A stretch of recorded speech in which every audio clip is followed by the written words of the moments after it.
Այսօր փորձարկում ենք Trifles & Co-ի համովները։ Այստեղ է Snickers-ով ինձ աշկով է տալիս, եկեք իրանից էլ հենց առաջինը սկսենք։ Դե ինչ, ուշադրություն առաջին համբը։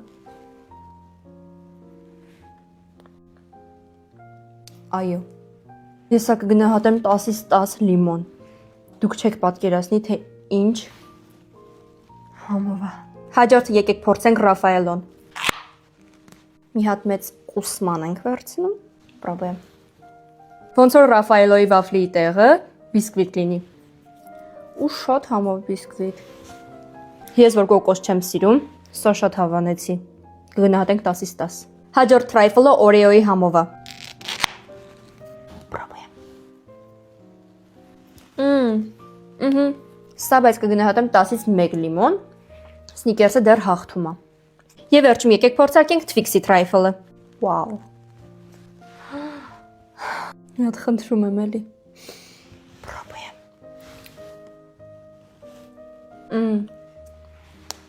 Սա էլ են գնահատում 10-ից 1 լիմոն։ Սենց ասեմ, Snickers-ը հենց առաջին անգամ փորձեցի, ես զգացի, որ իրան ոչ մի բան էլ չի հասնի։ Ինքը մեկը հաղթել է, բայց Twix-ը, Oreo-ն ու Raffaello-ն էլի վերջնային հաստատ արժի փորձել։ Այսօրվա իմ փորձարկում ես գնահատում 10-ից 100 լիմոն։ Շնորհակալություն, որ մինչև վերջ նայեցիք, հետևեք ինձ, որ չկորցնեք։